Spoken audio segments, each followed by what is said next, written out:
윤석열 대통령에 대한 탄핵 심판 최종 변론이 내일 진행됩니다. 특히 대통령의 최후 진술에 관심이 쏠리고 있는데요. 탄핵 심판이 막바지에 접어들면서 여야 모두 막판 여론전에 힘을 쏟는 모습입니다. 관련 내용 정영국 전 청와대 대변인 김성환 시사평론가와 짚어보겠습니다. 안녕하세요. 안녕하세요. 네, 안녕하십니까. 네, 내일 윤석열 대통령의 탄핵 심판 이 최종 변론 기일이 예정이 되어 있습니다. 윤 대통령이 육필로 직접 이 최종 변론, 최종 진술을 준비하고 있다라는 얘기가 있는데 그동안 저희가 탄핵 심판에서 여러 차례 윤 대통령의 발언들을 봤습니다만 내일 어떤 얘기를 좀 할 것으로 보세요? 아무래도 앞부분에는 대국민 사과가 있어야 되지 않을까 싶습니다. 사실 이 국민적 혼란을 야기한 부분에 대해서 그리고 국격을 훼손하고 또 경제 위기를 초래한 부분에 대해서는 국민들이 많이 우려를 하고 있는 부분이고 고통을 겪고 있는 것 아니겠습니까? 그렇기 때문에 그 부분에 대해서는 좀 진솔하게 말씀을 하셔야 될 것으로 보이고 그다음에 이제 본인이 그동안 주장했던 부분들 민주당의 뭐 입법 폭거라든가 뭐 줄탄핵이라든가 예산 폭거라든가 이런 부분에 대해서 포고령을 선포할 수밖에 없는 그런 정당성에 대해서 다시 한번 주장을 하겠죠. 그럴 수밖에 없을 것입니다. 본인은 이제 어떤 계엄령을 발령하겠다는 그런 의지보다는 경고성으로 했다 이런 부분에 대해 치중을 할 것 같은데 아무래도 위헌을 헌법을 수호할 의지가 있었느냐, 위헌을 할 구체적인 의지가 있었느냐 이런 부분보다는 자기가 이제 위헌보다는 오히려 헌법을 수호하기 위해서 어쩔 수 없이 이렇게 할 수밖에 없었다고 하는 대국민 설득 그런 메시지가 들어갈 수밖에 없을 것 같고 다음으로 이제 만약에 직무에서 복귀했을 경우에 어떻게 하겠다 하는 내용도 들어가지 않을까 싶습니다만은 그 부분 좀 조심스럽겠죠. 그러나 제가 생각하기에는 그 부분에 오히려 선제적으로 저는 이런 생각을 하게 됐는데 좀 재판부에 이번에 기각을 해주면은 직무에 복귀하게 된다 그러면은 임기 단축 개헌을 하겠다는 부분 그런 부분은 오히려 먼저 얘기하시는 부분이 더 낫지 않을까 싶어요. 그것은 뭐 어차피 내년에 이제 지방선거가 있게 되는데 지방 정부와 중앙 정부의 임기를 맞출 수 있는 그런 개헌을 할 수 있는 정말 좋은 기회이거든요. 사실 지금 이런 국가적 불행을 계속 반복할 수는 없는 것이기 때문에 이를 자기가 기각을 해주고 복직무를 복귀하게 된다 그러면은 이런 정말 우리 정치 시스템이 업그레이드 될 수 있는 정치 시스템을 지도 체제를 바꿀 수 있는 그런 데 기여를 하겠다. 그리고 물러나겠다는 부분을 오히려 재판부에 요청을 하는 것이 선제적으로 하는 것이 맞지 않을까 싶어요. 그렇게 해야 또 우리가 이런 위기를 기회로 만들 수 있는 그런 국가적인 그런 사례가 되지 않을까 싶습니다. 예, 대국민 사과 그리고 국민 호소용 계엄이었다라는 주장, 기각될 시에 임기 단축 개헌을 하겠다 이렇게 정리해 볼 수 있을 것 같은데 어떻게 예상하십니까? 그러니까 기각 이후에 얘기를 하는 건 저는 최악이라고 생각합니다. 그러니까 윤석열 대통령이 직무에 복귀한다는 건 국민들도 상상하기 어려운 일이고요. 그러니까 계엄을 선포하는 대통령이 다시 직무에 복귀했을 때 어떤 위험성이 있을지 모든 국민들이 걱정하고 있는 상황이거든요. 그러니까 만약에 그런 걸 걱정했다고 하면 계엄도 선포하지 않았겠죠. 그럼 제2의 계엄을 선포할 가능성이 굉장히 높다. 제2의 내란을 다시 일으킬 가능성이 높다고 국민들이 걱정하고 있는 상황인데 내가 만약에 직무에 복귀하면 이런 나라를 만들겠습니다. 이렇게 얘기하는 게 과연 무슨 의미가 있겠는가 이런 생각이 들고요. 뭐 하야든 임기 단축 개헌이든 이런 얘기가 많이 나오는데요. 제가 볼 때는 윤석열 대통령이 지금 할 수 있는 발언은 한 가지밖에 없습니다. 나는 정당했다 이겁니다. 그러니까 만약에 뭐 부하들에 대한 미안함이나 이런 것들을 얘기할 것 같았으면 헌법재판소에서 그렇게 증인신문하면 안 되는 거였었죠. 부하들한테 모든 거 다 책임 떠넘기지 않았습니까?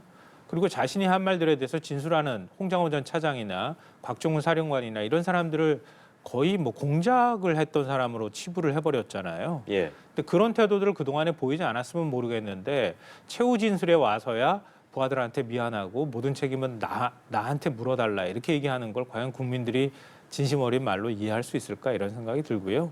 전반적인 기조는 뭐 중간에 일부 유감을 표명하는 발언이 있을지 모르겠지만 과거에 대국민 담화 때 얘기했던 것처럼 뭐 국민들이 잠깐 놀라신 부분에 대해서 미안하다 이 정도 수준 이상을 넘어서기 어려울 것 같고요.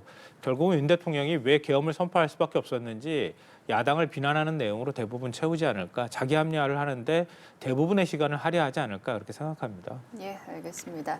한편 대통령 탄핵 심판이 막바지에 접어들면서 여야의 여론전도 치열합니다. 먼저 국민의힘부터 살펴보면 공수처가 서울 서부지법에 윤 대통령의 구속영장을 청구한 건 중앙지법에 청구했다가 기각될 가능성이 높기 때문에 영장 쇼핑을 한 게 아니냐 이런 의혹을 내놓았고요. 그러면서 오늘은 공수처를 항의 방문한다고 하거든요.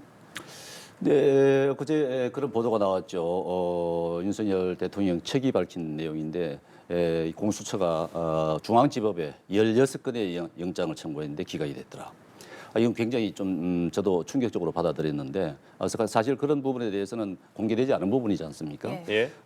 실제로 이제 공수처는 통신영장 청구했는데 기각됐다고 자기들이 인정한 부분이 있는데 그러나 국민의힘 의원이 이 공수처에 이런 부분에 대해서 16건 청구에 대해서 기각 부분에 대해서 질의를 했는데 그런 일이 없었다고 했다는 것 아니겠습니까? 거짓말을 했다는 얘기죠. 국가기관에서. 이런 부분은 굉장히 심각한 부분입니다. 그러니까 국민의힘에서 지금 항의 방문 안 할 수 없는 부분에 공수처 그동안 뭐 영장이 됐다고 하더라도 그 부분을 보완을 해서 청구를 하는 것이 상식적이지 않습니까? 네. 그런데도 불구하고 기관을 바꾸어서 서부지법에 영장 청구를 했다. 이것은 공수처로서는 국가기관으로서는 있을 수 없는 일이고 더군다나 사법부 신뢰를 검찰 신뢰를 떨어뜨리는 지대한 역할을 했다고 볼 수밖에 없습니다. 공수처는 그동안 수사 과정에서도 수사권이 없는 수사를 했다는 논란부터 시작되지 않았습니까? 그리고 이제 윤석열 대통령 수사하는 과정에서도 굉장한 논란을 일으켰는데 제가 보기에는 이번에 공수처의 처신에 대해서는 누가 봐도 불합리했다. 그렇다 그러면은 공수처장 책임을 져야 된다는 부분이고 또 공수처의 존폐 여부에 대해서 분명히 따져봐야 될 것이라고 봅니다. 예, 이런 부분에 공수처에 질의를 했을 때 그런 사실이 없다라고 이야기를 했다 말씀하셨는데 어떻게 보시는지요? 그러니까 체포영장과 관련한 거였었잖아요. 예. 그러니까 체포영장을 공수처가 청구한 적이 있습니까? 공수처는 체포영장을 청구한 적이 없다 그래요. 그러니까 통신영장하고 압수영장을 가지고 지금 체포영장하고 동일선상에서 놓고 얘기를 하고 있는데 그건 맞지 않다고 생각하고요. 만약에 지금 윤 대통령 측 주장이 설득력이 있으려면 서울중앙지법에 그 체포영장을 청구를 했는데 기각이 됐어요. 근데 서부지법에 가가지고 영장을 받았어요. 그래야지 이게 성립이 되는 얘기 아닙니까? 근데 그게 아니라 통신영장하고 수색영장과 관련돼 있는 부분을 얘기하는 거예요. 그러니까 대통령의 전화 기록을 영장을 청구한다고 하면 어느 판사가 쉽게 내주겠습니까? 그리고 이 압수영장의 경우에도 윤 대통령이 피의자로 적시되긴 했지만 윤 대통령 대통령실이나 관저가 포함되어 있지는 않았다는 거잖아요. 그러니까 윤 대통령과 직접 관련성 있는 압수영장이라고 보기도 쉽지 않다 이 말이고요. 그리고 당시에 그 영장이 기각된 사유로는 그러니까 수사기관들이 경쟁적으로 지금 영장들을 청구하고 있으니 서로 간에 협의해라 이렇게 되는 내용들이 담겨져 있다고 하는 거고 공수처가 내란죄 수사권이 있다 없다에 대해서는 판단하지 않았다는 겁니다. 그럼 공수처 설명도 저는 나름 설득력이 있다고 생각하거든요. 근데 그걸 가지고 압수하고 수색영장과 체포영장을 동일선상에 놓고 이쪽이 기각됐으니까 서부지법에 가가지고 체포영장 받은 거 아니냐 이렇게 주장하는 것은 일종의 공수처 수사가 위법이었다라고 하는 주장의 근거로 삼으려고 하는 의도가 포함된 것이다. 실제로 설득력이 없는 얘기다 이렇게 생각합니다. 예. 또한 권성동 국민의힘 원내대표가 이 진보 성향의 우리법 연구에 대한 비판을 내놨습니다. 사법부 신뢰 하락의 이유라면서 사법개혁을 언급했는데 이 시점에 이 언급을 한 이유 뭐라고 보십니까? 이제 판결만 넘겨두는 상태 아니겠습니까? 근데 이제 우리 헌법재판관 구성을 봤을 때 8명 가운데 3명이 우리법 연구회 출신이라는 겁니다. 상당히 이념적으로 편향이 됐다고 누구나가 다 생각하는 그런 부분 아니겠습니까? 그런 상황에서 헌법재판소가 그동안 이제 심리 과정에서 변론 과정에서 상당히 이 불신을 초래한 부분이 있습니다. 스스로 불신을 초래한 부분이 있는데 그 예를 들자면은 반론권 부분을 너무 제한적으로 했다. 반론권을 충분히 보장하지 못했다는 부분 그런 부분도 있는 것이고 또 하나는 이제 형사재판을 준용한다고 하면서 형사재판에서는 검찰의 공소 내용 진술 내용을 부동의한다 그러면은 사실 증거로 채택하지 않는데 헌법재판소는 채택하겠다고 얘기를 했거든요. 예. 그런 부분에 대해서는 상당히 나중에 가서도 논란이 있을 수 있는 부분입니다. 더군다나 또 한덕수 총리에 대한 권한쟁의 심판도 사실 마은혁보다도 먼저 했어야 되는 게 맞습니다. 그렇지만 마은혁 재판관을 먼저 권한쟁의 심판을 하면서 논란을 초래한 부분이고 있기 때문에 이런 절차적인 정당성에 상당히 문제가 있다는 인식하에서 이제 권성동 대표가 그렇게 말씀을 하신 것 같은데 현재 재판 결과에 대해서 불복을 하겠다 이런 의미는 아닌 것 같고요. 예. 사법부가 헌재가 좀 더 정확하게 또 면밀하게 따져봐 달라고 하는 주문으로 생각이 됩니다. 예, 어제 했던 얘기들을 살펴보면 사법부 전반에 걸친 국민적 불신의 중심에는 우리법 연구의 사법 카르텔이 있다. 국민의힘은 사법부에 대한 신뢰를 제고하기 위해 우리법 연구의 카르텔의 사법 독점을 해소하는 개혁을 본격 추진하겠다 이렇게 말을 했습니다. 어떻게 들으셨습니까? 근데 요즘 국회는 특히 이제 집권 여당인데 사법부의 학술 연구 모임조차 해체하라 마라 이렇게까지 간섭해야 되는 겁니까? 이 상권 분립의 위반 아닙니까? 그렇게 따지면은 보수적인 엘리트 판사들이 모였다고 하는 민사판례연구회도 없애라고 얘기해야 되는 거 아닙니까? 그럼 아예 다 연구 모임들 전부 다 없애버리죠, 뭐. 윤석열 대통령이나 과거 보수 정권들은 끊임없이 민사판례연구회 출신들 판사들 전부 대법관, 헌법재판관들이 임명해 오지 않았습니까? 왜 그런 부분들은 얘기 안 합니까? 어느 한쪽 부분만 마치 이념적으로 경도가 돼 있고 공정성을 훼손하고 잃어버렸다고 얘기를 하고 있는데 그건 그냥 사법부나 헌법재판소를 흔들기 위한 전략일 따름이다. 정치 공세일 따름이다. 이렇게 생각하고요. 오히려 그렇게 공정성을 흔들게 되면 나중에 그 후과는 국민의힘이 다 감당을 해야 됩니다. 나중에 국민의힘이 만약에 야당에서 어떤 재판을 받고 난 다음에 재판한 판사에 대해서 똑같이 공격한다 그러면 국민의힘이 뭐라고 하겠습니까? 사법부 흔들기라고 비난하지 않겠습니까? 그러니까 지금 편하다고 해서 지금 공격하기 쉽다고 해서 이런 방식으로 공격하게 되면 나중에 가서 야당한테도 똑같은 빌미를 주게 된다는 거예요. 최소한 이 정도는 입법부에 있는 특히 집권 여당의 원내대표는 이런 공격은 좀 하지 말아야 됩니다. 헌법재판소에서 윤 대통령 우리 최후 진술 얘기도 하고 있지만 언제가 될지 모르지만 최소한 그래도 보름 이내에 최종 탄핵 여부를 결정할 거란 말이에요. 예. 그럼 헌법재판소 결정도 받아들이겠습니까? 이런 식으로 공격하면. 그리고 국민의힘이 그동안에 많이 보였던 태도처럼 극우 집회들 아스팔트 집회 열리고 있는데 거기 가가지고 국민의힘 의원들이 오히려 부추기잖아요. 그러니까 그런 집회를 여는 것 자체를 아니 집회 시위자가 있는데 누가 그걸 뭐라고 하겠습니까? 그건 비판의 자유는 있을지라도 그 집회가 열리는 것에 대해서 금지를 하지는 못한단 말이에요. 근데 더 위험하다고 얘기하는 건 국민의힘 의원들이 그걸 조장한다는 거 아닙니까? 근데 국민의힘 의원들이 사법부의 공정성이나 헌법재판소 공정성을 흔들게 되면 그 다음에는 누가 판단합니까? 대한민국의 헌정 질서를. 헌법재판소까지 흔들면은 그럼 어쩌자는 얘기입니까? 그럼 윤석열 대통령이 임명한 사람은 왜 얘기를 안 합니까? 그리고 국민의힘이 추천한 인사도 지금 헌법재판관에 가 있잖아요. 그럼 야당에서 국민의힘이 추천한 인사기 때문에 안 된다고 하면 어떡할 겁니까? 그런 방식으로 하면 안 됩니다. 그러니까 최소한 헌법재판소 재판관들의 법과 양식을 믿어야 되는 상황이거든요. 그래야 지금 대한민국 헌정 질서를 회복할 수 있는 거 아닙니까? 근데 끝까지 이런 방식으로 흔들게 되는 것, 그건 반쪽만 보는 사고일 수밖에 없다고 생각하고요.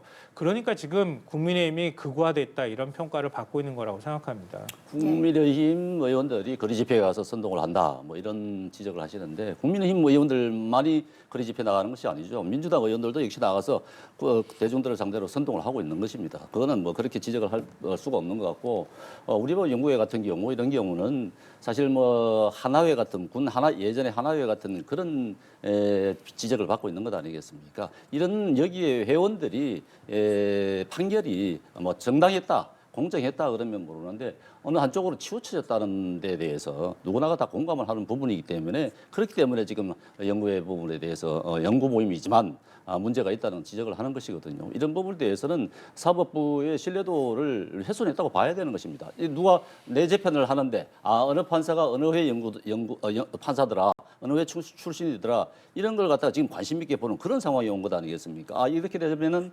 한쪽으로 치우치겠다 이런 의심을 하게 된단 말이죠. 지금 그런 의심이 지금 일반화되고 있는 그런 상황입니다. 예. 그렇기 때문에 사법 개혁이 필요한 부분이 있다고 우리는 인정을 해야 되는 것입니다.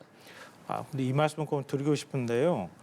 지금 야당이 대통령 탄핵 집회 나가가지고 집회 참석하는 것과 국민의 의원들이 이른바 극우 아스팔트 집회든 정광훈 집회든 어떤 집회든 나가는 것하고 동일선상에 놓고 얘기하시는데요. 저는 그건 맞지 않다고 봐요.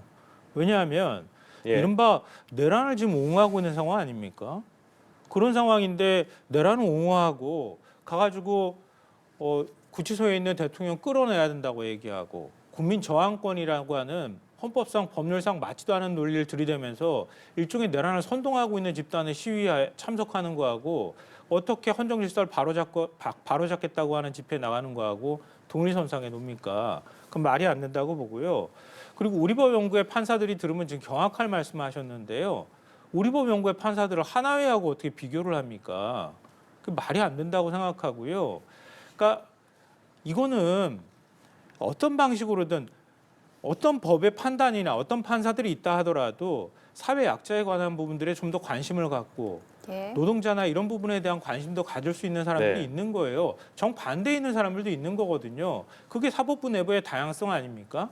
근데 특정한 집단을 콕 찍어가지고 마치 하나에다 이렇게 비교를 해버리면 그럼 사법부를 불신하는 얘기나 다름이 없는 것이다라고 생각합니다. 이렇게 알겠습니다. 접근하는 건 굉장히 문제가 많다고 저는 생각해요. 네, 이번에는 민주당의 입장도 좀 살펴보겠습니다. 어제 이제 김민석 최고위원이 국회 기자간담회에서 국민의힘을 향해서 극우 전광훈 이중대가 돼버렸다. 내란 옹호에만 몰두한다고 이렇게 비판을 했고요. 그러면서 이재명 대표는 최근 민주당의 중도 보수를 지향을 강조해서 국민 통합 정치의 기초를 닦기 시작했다. 국민의힘도 시대 요구에 근본적으로 다시 생각해봐야 한다라고 이야기를 했거든요. 어떻게 보셨습니까?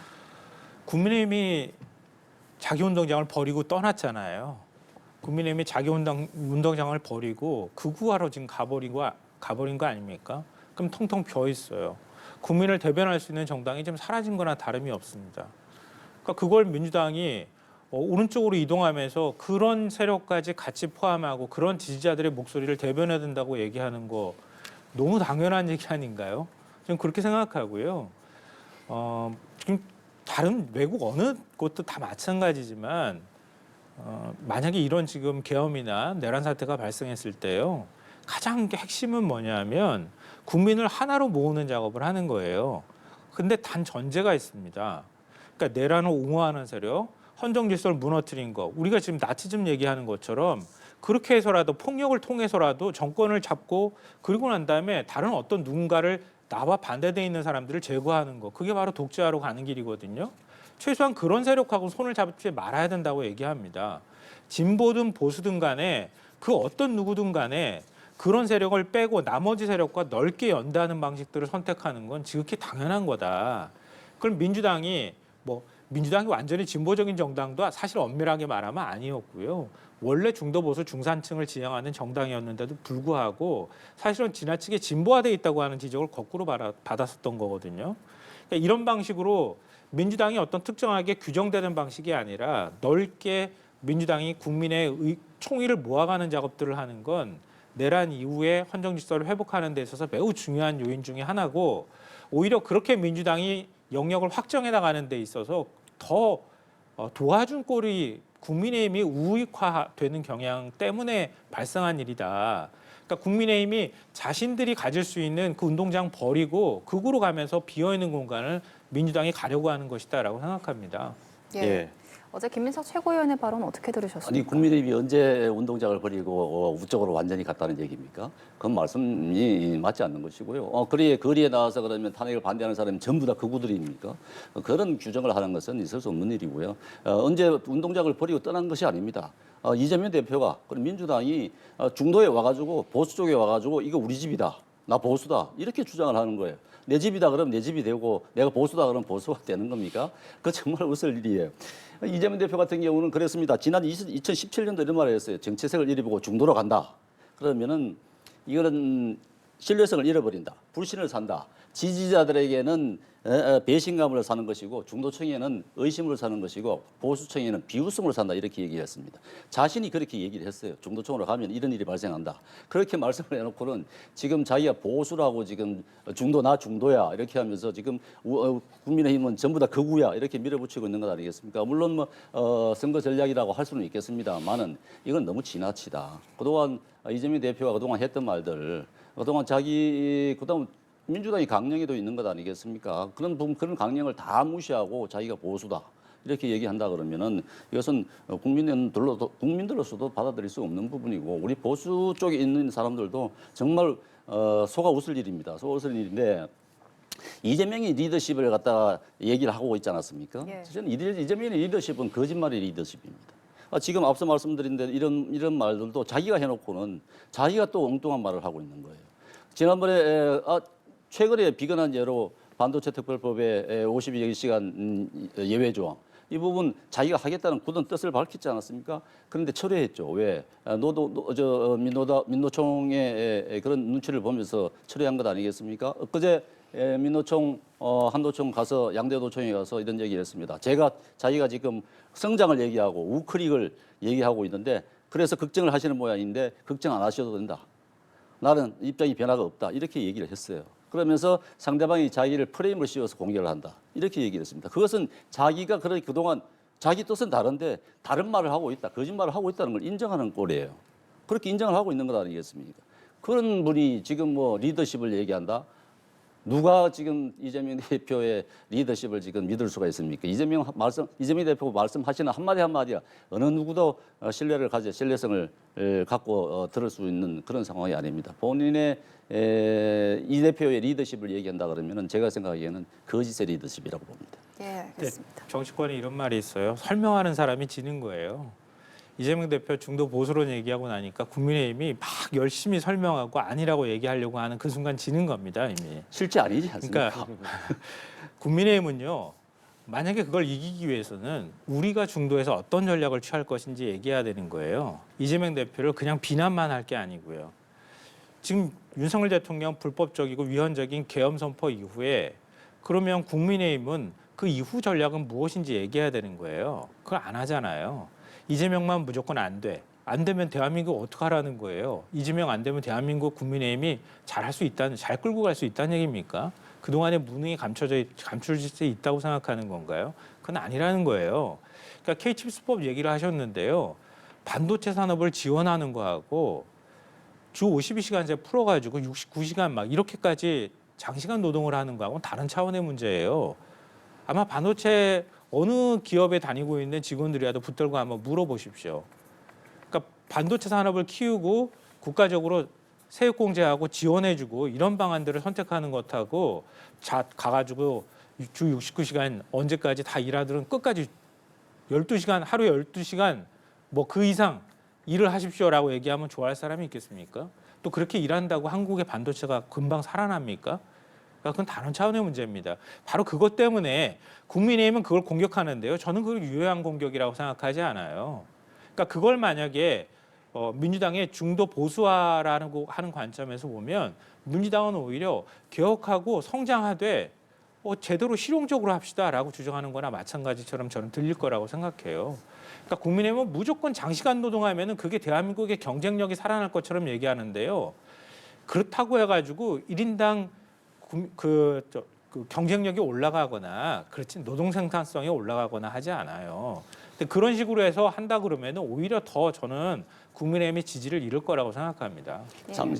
장시간 노동이 중요한 것이 아니고요. 노동의 질이 중요한 것이에요. 예. 지금 R&D를 얘기하는 것입니다. 네. 신기술, 세계 시장에서 신기술 시장은 시간과의 싸움입니다. 시간과의 싸움이에요. 근데 지금 R&D 부분에서 연구를 해야 되는데 52시간째 몰려 연구를 못 하는 거예요. 하다가 중단이 된단 말입니다. 그러면 이런 부분 집중적으로 연구를 할 수 있는 기회를 줘야 되는 것 아니겠습니까? 그런 예. 기회를 막는 것 아니겠어요? 지금 기업들은 절실합니다. 시간을 달라고. 그런데도 불구하고 왜 안 주는 것이죠? 이해를 할 수가 없어요. 예, 삼성의 알겠습니다. 추락이 올해 일 안 해가지고 지금 추락하고 있다는 건가요? 과거에 삼성이 1등 할 때는 그러면은 올해 이래 가지고 삼성 1등했습니까? 뭐 그 실제로 말씀은- 연구 결과 말이죠. 예. 이 법이 이 법 때문에 이 법 때문에 신기술이 개발되지 못하고 있다는 연구 결과도 나와 있습니다. 알겠습니다. 지금. 네, 그 이제 말씀은 다음 여기서 질문을, 마무리하도록 좀 하겠고요. 드려보도록 하겠습니다. 이재명 대표 이 선거법 위반 사건 이제 결심 공판이 26일에 있고 또 3월 중에 선고가 나올 가능성이 높아집니다. 이게 징역 1년에 집행유예 2년이기 때문에 피선거권이 10년 박탈되는 형입니다. 민주당의 고심이 깊을 것 같아요. 어떻게 좀 지켜보고 있을까요? 일단 민주당 걱정은 될 수 있죠. 왜 걱정이 안 되겠습니까? 그러니까 대선 국면이 이제 시작되는 상황인데 그 상황에서 이재명 대표가 만약에 선거법 징역형을 그대로 선고받는다? 예. 상상하기 싫은 시나리오는 맞을 겁니다. 근데 저는 그렇게 생각해요. 그러니까 지난번 1심 판결 났을 때도 도저히 납득이 안 간다고 보수 진영에서도 그런 얘기를 하시는 분을 제가 여러 번 봤거든요. 근데 선거법 위반 그 김문기 전 차장을 아느냐 모르느냐 가지고 기소를 했다는 것도 좀 사실은 어이가 없고요. 그리고 그걸 가지고 재판부가 징역형까지 선고한다는 것은 일반적인 선거법 재판으로도 납득하기 어려운 결정입니다. 저는 2심에서 무죄가 날 가능성이 매우 높다고 보고요. 설령 유죄가 나온다 하더라도 만약에 이재명 대표의 사법 리스크가 그렇게까지 만약에 후보를 선정하거나 아니면 선거에 당락을 가릴 정도의 상황이라고 한다면 아마 지난 총선 때 민주당은 국민의힘에 패배했어야지 맞는 거예요. 국민들한테는 그게 현재로서 중요하다고 생각하지 않을 겁니다. 그러니까 민주당 입장에서도 당이 그것 때문에 크게 흔들리거나 엄청나게 분열에 휩싸이거나 그렇게 되지는 않을 거라고 봅니다. 어차피 2심 끝나고 난 다음에 대법원까지 만약에 유죄가 설령 나온다 하더라도 대법원까지 갈 수밖에 없는 상황이거든요. 그러니까 대선판에 큰 영향을 미치지는 않을 것이다. 그냥 좀 더 만약에 무죄가 나오면 더 좋지만 설령 일부 무죄가 나오는 한이 있다 하더라도 큰 대선판에 영향이 없을 거라고 생각합니다. 예, 2심 선고 유죄일 시, 무죄일 시 어떻게 좀 예상하세요? 뭐 예상은 할 수 없습니다만 예, 예. 제가 생각하기에는 유죄가 불가피하다고 봅니다. 지난 그동안에 지금 2심 공판 과정에서도 성남시청 공무원이 나와서 국토부로부터 협박을 받았냐? 협박을 받았지 않았다고 진술을 했어요. 또 오히려 더 증거가 보강된 겁니다. 그렇기 때문에 2심에서 100만 원 이상이 나올 수밖에 저는 없다고 보는데 왜냐면 이제 내일 모레가 이제 결심 공판 아니겠습니까? 그렇다 예. 그러면은 한 달 뒤 3월 26일 이전에 이제 선고가 나오게 되는데 그렇게 된다 그러면은 2심이 만약에 100만 원 이상의 유죄가 나왔다. 그러면은 민주당 흔들릴 수밖에 없습니다. 실제로 만약에 조기 대선이 있다. 그렇다 그러면은 6월 이내에 대법원 판결까지 나와야 되는 것이거든요. 그렇다 그러면은 조기 대선이 이루어진다 할 경우에 대선 기간 중에 대법원 판결까지도 나올 수 있는 부분입니다. 그렇다 그러면은 만약에 2심이 유죄가 나와서 대법원 판결까지 유죄 확정이 됐다. 그러면은 최악의 경우에 민주당 후보가 만약에 이재명 대표로 간다면 이재명 대표가 대법원 판결 유죄를 받는다. 그러면은 후보가 없는 상황까지 최악의 경우에 그렇게까지 갈 수가 있다는 얘기예요. 그렇다 그러면은 2심 유죄가 나왔을 때 민주당 흔들림이 없을 것이냐? 당연히 흔들림이 있죠. 대혼란이 있을 것이라고 생각이 됩니다. 예, 그런 혼란이나 흔들림을 의식해서인지 민주당 내의 이 다른 정치인들이 이재명 대표를 비판하는 글도 올렸고요. 그리고 실제로 김부겸 전 총리나 임종석 전 비서실장과 이 대표가 만나게 되는데 이 자리에서 좀 어떤 얘기를 하게 될까요? 기존에 다른 이제 비명계 인사들하고 만났을 때하고 크게 다르지 않을 거라고 봐요. 예. 넓게 포용하고 통합해라 이제 이런 메시지가 줄을 이룰 거라고 보고요. 김경수 전 지사가 일극체제 비판하면서 사실상 정치에 다시 복귀하는 모습을 보였잖아요. 예. 근데 어제 뭐 이틀 전부터 얘기 나오는 걸 보면 김경수 전 지사가 내가 하고 싶은 말이 이재명 대표의 중도 보수론이다 이렇게 얘기를 하고 있거든요. 근데 이 얘기는 전부 다 지금 자리를 좀 잡아가는 과정이라고 봐요. 그러니까 이재명 대표가 결국은 중심에 설 수밖에 없다는 걸 다른 후보들도 다 인정하고 있거든요. 왜냐하면 그 중심이 무너지는 순간 민주당도 같이 무너지게 된다는 걸 알고 있고요. 그리고 그 뒤를 당원들이 떠받쳐주고 있다는 사실도 부인하기 어려운 겁니다. 그러면 이재명 대표가 얘기하는 것처럼 중도 보수로의 민주당이 확장을 하게 되면 민주당이 확장하면 김부겸 전 총리의 경우에는 그 왼쪽에 설 수도 있는 거고요. 김경수 전 지사는 오른쪽에 설 수도 있는 거거든요. 그런 방식으로 오히려 아주 서로 간에 극단적인 갈등을 하는 방식이 아니라 경쟁하고 상호 견제하면서도 그 안에서 이재명 대표가 포용하는 이런 방식들을 선택하면 전 민주당의 폭넓은 확장성을 유지하는 데 오히려 도움이 될 거다. 딱 그 정도 수준에서 선을 넘지 않는 메시지들이 계속 나올 가능성이 높다라고 생각합니다. 예. 제가 제 생각에는 김부겸, 임종석이 양쪽에 서서 협조하는 체제가 되겠습니까? 그게 아니라 내가 대안이 되겠다는 것입니다. 제가 생각하기에는 이재명 대표로서는 후보가 될 수 없다. 이재명 대표로서는 불가능하다는 판단하에서 만나주는 것이라고 생각이 돼요.